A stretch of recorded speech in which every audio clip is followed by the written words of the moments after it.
ৰাজ্যৰ একাংশ চৰকাৰী শিক্ষানুষ্ঠানৰ আন্তঃগাঁথনি দেখিলে চকু কপালত উঠিব আপোনাৰো। এয়া হ'ল নলবাৰী জিলাখনৰ বালিতাৰাৰ দক্ষিণ বালিতাৰা প্ৰাথমিক বিদ্যালয়ৰ দৃশ্য। কেইখনমান টিনপাত আৰু কেইখনমান উৱলি যোৱা ইয়াত তৰ্জাৰ বেৰ, আৰু এই তৰ্জাৰ বেৰ আৰু টিনপাতৰ মাজতে এইখন বিদ্যালয়। 1980 চনতে প্ৰতিষ্ঠা হোৱা এই বিদ্যালয়খনৰ বৰ্তমান ছাত্ৰ ছাত্ৰীৰ সংখ্যা হ'ল 7 গৰাকী আৰু ইয়াত শিক্ষক শিক্ষয়িত্ৰী হ'ল 5 গৰাকী। আৰু এই 5 গৰাকী শিক্ষক শিক্ষয়িত্ৰীয়ে 8 গৰাকীকৈ ছাত্ৰ ছাত্ৰীক ইয়াত পঢ়ুৱায়। কিন্তু ইয়াৰ যিটো আন্তঃগাঁথনি, এই আন্তঃগাঁথনিটোৰ বাবে ইয়াত অভিভাৱকে বিগত বহু বছৰ ধৰি আচলতে আবেদন নিবেদন কৰিও ইয়াত এটা সুন্দৰ বিদ্যালয় গৃহ নিৰ্মাণ কৰিবলৈ সক্ষম নহ'ল, যাৰ বাবে ইয়াত বিদ্যালয়খনৰ ছাত্ৰ ছাত্ৰীৰ সংখ্যা ক্ৰমান্বয়ে কমি আহিল আৰু বৰ্তমান ইয়াত বিদ্যালয়ৰ ছাত্ৰ ছাত্ৰীৰ সংখ্যা হ'ল 7 গৰাকী। অভিভাৱকসকল আছে, প্ৰথমে অভিভাৱকসকলৰ সৈতে কথা পাতিম। বাইদেউ, আপোনাৰ সন্তানে এই বিদ্যালয়তে পঢ়ে? কোন শ্ৰেণীত পঢ়ি আছে? 4 শ্ৰেণীত। কি ক'ব বিচাৰিব? যথেষ্ট জহি খহি যোৱা এটা অৱস্থা, গোহালি সদৃশ পৰিৱেশ, তাৰ মাজত আপোনালোকৰ সন্তানে ইয়াত পঢ়িবলগীয়া হৈছে। মানে কি ক'ব, এতিয়া ধৰক ঘৰটো বনাই দিব লাগে আমাক, মুখ্যমন্ত্ৰী মহোদয় সেইটো কৰিব লাগে। আৰু ধৰক এতিয়া পোৱালি সৰু আছে, গতিকে দূৰত্ব পঠাব নোৱাৰোঁ, আমি হাজিৰা কৰি খোৱা মানুহ, গতিকে স্কুলখন হ'ব লাগে। আৰু আগতে ল'ৰা ছোৱালী আছিলে ইয়াতে? আছিলে। কিয় কমি আহিল ল'ৰা ছোৱালী? কিয় মানে এতিয়া ধৰক ঘৰটো নাই, বতাহ বৰষুণ দিলে ভয় কৰে। আমি ধৰক 3বাৰ 4বাৰ চাবই আহোঁ দিনত, কাম চাম এৰি পিনেও। এতিয়া ধৰক কেনেকৈ ল'ৰা ছোৱালী পঢ়াব ইয়াত, সেইকাৰণে নপঢ়াই, প্ৰাইভেটত লৈ যায়। এতিয়া ধৰক মুখ্যমন্ত্ৰী মহোদয়ক আমাক ঘৰটো বনাই দিব লাগে। আৰু কাৰণ আমাৰ গাঁওখনত এইখিনি স্কুল আছে ওচৰত, আমাৰ ভৱিষ্যতত ল'ৰা ছোৱালীবিলাক ক'ত পঢ়াম? দূৰত্ব আমি নিব নোৱাৰোঁ নহয়, আমি হাজিৰা কৰি খোৱা মানুহ। গতিকে মই এইখিনিয়ে কৈছোঁ। আৰু নিশ্চয়কৈ মই পুনৰবাৰ দেখুৱাই লৈছোঁ আন্তঃগাঁথনিটো, যিটো অকণমান দেখুৱাই লৈছোঁ এই বিদ্যালয়খনৰ।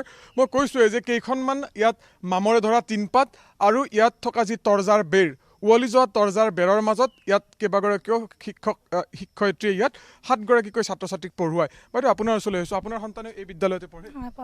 কোন ক্লাছত পঢ়ি আছে? ক্লাছ 4ত পঢ়ি আছে তাই। ভয় শংকাৰ মাজেৰে আপোনালোকে ইয়াত ল'ৰা ছোৱালী পঢ়ুৱাবলগীয়া হৈছে বুলি বাইদেউগৰাকীয়ে কৈছে, বা আপুনিও আমাক অহাৰ লগে লগে কৈছে কথাটো। কি ক'ব বিচাৰিব? যথেষ্ট এটা দুৰ্বল আন্তঃগাঁথনিৰ মাজত ইয়াত পঢ়ুৱাবলগীয়া হৈছে। সেইটোৱে আৰু আমাৰ এতিয়া বহুখিনি অসুবিধা হয়, কাৰণ বিদ্যালয়খন আমাৰ খুবেই বেয়া অৱস্থাত আছে। আগতে এইখিনিতে সেইখন বিদ্যালয়তে বহুত ছাত্ৰ ছাত্ৰী আছিলে, এতিয়া নাই। ছাত্ৰ ছাত্ৰী মানে স্কুলখনৰ পৰিৱেশ দেখি হয়তো অভিভাৱকে ভয় কৰে, ভয় কৰিয়ে ধৰি লওক প্ৰাইভেট স্কুলত নিয়া যায়। নিশ্চয়কৈ স্কুলৰ আন্তঃগাঁথনি দেখি অভিভাৱকে ভয় কৰে, ভয় কৰি ইয়াৰ উপায় নাপায় তেওঁলোকে ইয়াৰ স্থানীয় একাংশ ব্যক্তিগত শিক্ষানুষ্ঠানত নামভৰ্তি কৰাবলৈ বাধ্য হয়। আন্তঃগাঁথনি কিমান ভয়ংকৰ দেখুৱাইছোঁ। এই যিটো খুঁটা, এই খুঁটাটো দেখিলে আন্তঃগাঁথনিটো গম পাব। ৰদ ওলাই গৈছে, মামৰে ধৰা ৰদ, যিকোনো মুহূৰ্তত এই ঘৰটো ভাঙি ছাত্ৰ ছাত্ৰীসকলৰ জীৱন বিপদাপন্ন কৰিব পাৰে। এই মুহূৰ্তত হয়তো তেওঁলোকৰ পৰীক্ষা চলি আছে, পৰীক্ষাৰ সময়। মই দেখুৱাইছোঁ ইয়াত 5 গৰাকীকৈ শিক্ষক শিক্ষয়িত্ৰী আছে, তেওঁলোকে 7 গৰাকীকৈ ছাত্ৰ ছাত্ৰীক পঢ়ুৱায়। মই অকণমান হ'লে বিদ্যালয়ৰ প্ৰধানগৰাকী আছে, অকণমান যদি সম্ভৱ হয় ছাৰ আপোনাৰ ওচৰলৈ আহিছোঁ। যথেষ্ট দুৰ্বল আন্তঃগাঁথনি, ইয়াত 7 গৰাকীকৈ ছাত্ৰ ছাত্ৰী আছে। কেতিয়াৰ পৰা আচলতে ছাত্ৰ ছাত্ৰীৰ সংখ্যাটো কমি আহিলে? ছাত্ৰ ছাত্ৰী আমাৰ প্ৰথমৰ পৰাই নাই কম, তথাপিও আমাৰ 2022 মানত 18 জন আছিল। 18 জন থকাতে তাৰে পিছত আমাৰ চলি আছিল এনেকুৱা। আমাৰ 2টা মিডিয়াম স্কুল, বড়ো মিডিয়াম আৰু অসমীয়া মিডিয়াম, 2টা মিডিয়াম থাকে, মিক্স মিডিয়াম হোৱাৰ কাৰণে আমি 2জন টিচাৰেই আছিলোঁ। তাৰমানে বড়ো মিডিয়ামৰ আছিল বলেন ছাৰ নামৰ এজন ছাৰ, আৰু মই আছিলোঁ অসমীয়া মিডিয়ামৰ। 2জনে কাম কৰি আছিলোঁ। থাকোঁতে বলেন ছাৰৰ অলপমান তাৰমানে অসুখ হৈছিল। অসুখ হওঁতে বহুত দিন তাৰমানে অসুখৰ মাজতো ছাৰে আহি স্কুলত চলাই আছিল। প্ৰায় যেতিয়া চিকিৎসাধীন হৈ থাকিব লাগে তেতিয়া মই অকলে বিদ্যালয়খন চলাই থাকোঁতে ধৰক বড়ো মিডিয়ামৰতো মই পঢ়াব নোৱাৰোঁ, মই অসমীয়া মিডিয়ামত, তথাপিও মই ইংৰাজী গণিত যিমান পাৰোঁ মই চেষ্টা কৰি চলাই আছিলোঁ স্কুলত। তাৰে পিছত ছাৰজন 2024 চনত ঢুকাৰ পিছত 24 চনত যেতিয়া ছাৰজন ঢুকাল, বড়ো মিডিয়ামৰ যেতিয়া টিচাৰে হৈ গ'লে এতিয়া বড়ো মিডিয়ামৰ ছোৱালীবিলাকে আমাৰ স্কুলত ধৰক কেনেকৈ পঢ়িলে আমিওতো ধৰক এতিয়া জোৰ দি ক'ব নোৱাৰোঁ বোলে আমাৰ স্কুলতে ধৰক ময়ে পঢ়াই দিম। মানে বড়ো মিডিয়ামৰ টিচাৰ নাছিল, ছাত্ৰ ছাত্ৰী কমি গাৰ্জেনে ভাবিলে বড়ো মিডিয়ামৰ যাতে টিচাৰ নাই, বড়ো মিডিয়ামৰ আমাৰ টোটেল ছোৱালী এজনো নাই এতিয়া, তাৰমানে সকলোকে লৈ গৈছে এজন এজনকৈ। ইয়াৰ যিটো আন্তঃগাঁথনি, সেই আন্তঃগাঁথনিটো আপোনালোকৰ ভয় লাগেনে নাই? ইয়াত আন্তঃগাঁথনিটো আমাৰ অলপ ভাল কৰিলে ভাল, কিন্তু মই গম পাইছোঁ ভাল কৰিলেতো ভালেই, কিন্তু বৰ্তমানৰ যিটো আন্তঃগাঁথনি, সেই আন্তঃগাঁথনিটো আপোনালোক ইয়াত উপস্থিত থাকি দায়িত্ব পালন কৰিবলৈ ভয় লাগেনে নাই?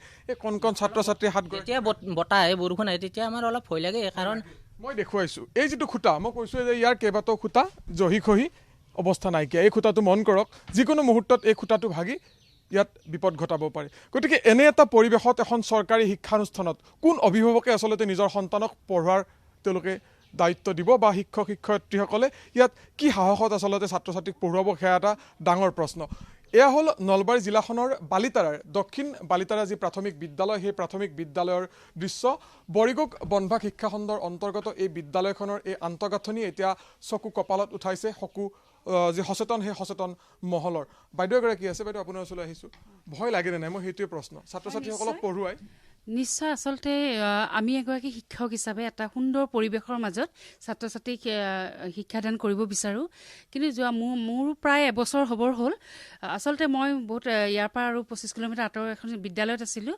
যেতিয়া এইখন বিদ্যালয় মই চাবলৈও অহা নাছিলোঁ কাৰণ য'তেই আমি কৰিব যাওঁ তাতে আমি নিজেই পৰিৱেশ তৈয়াৰ কৰি ল'ব লাগিব কিন্তু ইতিমধ্যে আমি যিহেতু শুনিছিলোঁ যে এইখন 1980 চনৰ স্কুল বা 2013 কিন্তু এনেদৰে যে ইমান আন্তঃগাঁথনি ইমানখিনি মানে দুৰ্বল সেইখিনি আমি জনা নাছিলোঁ কিন্তু এতিয়া আমি যেতিয়া ধৰক এতিয়া বাৰিষা কাল আমি ক্লাছত থাকোঁ বৰষুণ আহে এনেকুৱা সময়ত আমি শংকিত হৈ উঠোঁ যদি আমাৰ ছাত্ৰ ছাত্ৰীৰ ওপৰত যদি কেনেবাকৈ টিংখন বা বাঁহডাল পৰে বা আমাৰ ওপৰতেই পৰে এইটো আমাৰ কাৰণে আমি মানে বহুত বিপদসংকুল অৱস্থাত কিন্তু আমি শ্ৰেণীকোঠা আমাৰ পাঠদান কাৰ্য চলি আছে গতিকে এই ক্ষেত্ৰত বিচাৰোঁ যদি চাওক এখন বিদ্যালয় হ'ল সেই মানে সমাজখনৰ এটা অপৰিহাৰ্য অংগ আৰু ইয়াৰ উত্তৰণৰ কিন্তু এটা দিশ বিদ্যালয়খন যদি ইয়াৰ পৰা আঁতৰি যায় কিন্তু বহুত সমস্যা হ'ব আৰু আমি এই মানে বিভাগক আমি বিচাৰোঁ যে বিদ্যালয়খন থাকক ইয়াতে এই উদ্দেশ্যৰ বাবে আমি ইয়াত আহিছোঁ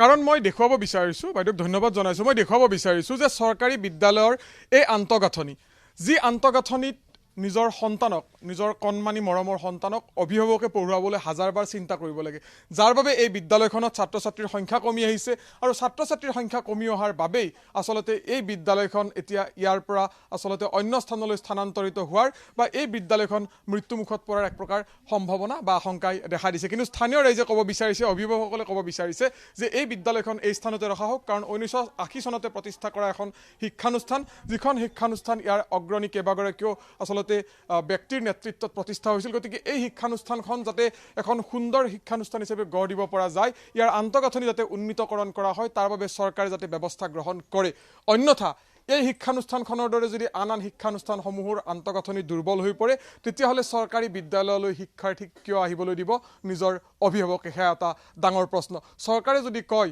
যে চৰকাৰী বিদ্যালয়ত শিক্ষাৰ্থী নাযায় সেয়েহে সেই শিক্ষানুষ্ঠান বিলুপ্ত কৰা হয় কিন্তু বিদ্যালয়ৰ যেতিয়া আন্তঃগাঁথনি দুৰ্বল হয় বা বিদ্যালয়ৰ আন্তঃগাঁথনি যেতিয়া এই বিদ্যালয়খনৰ এই খুঁটাটোৰ দৰে অৱস্থা হয় তেতিয়াহ'লে অভিভাৱকে কি সাহসত কিমান আশাত নিজৰ সন্তানক শিক্ষানুষ্ঠানলৈ পঢ়ুৱাবলৈ পঠিয়াব সেয়া ডাঙৰ প্ৰশ্ন আমি দেখুৱালোঁ আমি দৃষ্টিগোচৰ কৰালোঁ এই দৃশ্য গতিকে এই দৃশ্যত দৃষ্টিগোচৰ কৰোৱাৰ পিছত শিক্ষা বিভাগৰ মন্ত্ৰীগৰাকীয়ে কিবা ব্যৱস্থা গ্ৰহণ কৰে নে নাই বা নলবাৰী জিলাৰ শিক্ষা বিষয়াসকলে এই ক্ষেত্ৰত কেনে ব্যৱস্থা গ্ৰহণ কৰে সেয়া সময়ত লক্ষণীয় হ'ব